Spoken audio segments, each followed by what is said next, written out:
আইনের যে কোনো দুটি বৈশিষ্ট্য সংক্ষেপে আলোচনা করো। আইনের অমার্ক্সীয় মতবাদ বিশ্লেষণ করলে নিম্নলিখিত দুটি সাধারণ বৈশিষ্ট্য লক্ষ্য করা যায়, যথা: 1. নিয়ন্ত্রণমূলক ও বাহ্যিক চরিত্র। আইন হলো মানুষের বাহ্যিক আচার আচরণ নিয়ন্ত্রণকারী কিছু সুনির্দিষ্ট, সুস্পষ্ট, বিধিবদ্ধ ও সার্বজনীন সাধারণ নিয়মাবলীর সমষ্টি, যা সামাজিক শৃঙ্খলা রক্ষার উদ্দেশ্যে প্রথা, ধর্ম, ন্যায় ও প্রাতিষ্ঠানিক বিধিনিষেধের সমন্বয়ে রচিত। আইন মানুষের কেবলমাত্র বাহ্যিক আচার আচরণকেই নিয়ন্ত্রণ করে, চিন্তার জগতে আইনের কোনো ভূমিকা নেই। 2.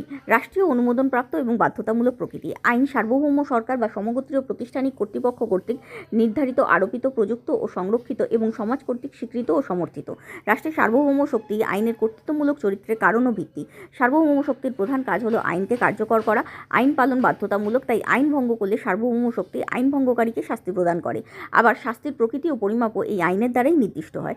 আর্নেস্ট বার্কার প্রমুখ সামাজিক মনস্তত্ত্ববিদদের মতে শুধুমাত্র রাষ্ট্র কর্তৃক স্বীকৃত ও বৈধতা প্রাপ্ত নিয়মাবলীর সমষ্টিকেই আইন বলে না, সামাজিক ন্যায়নীতিবোধের ওপরও সেই আইনকে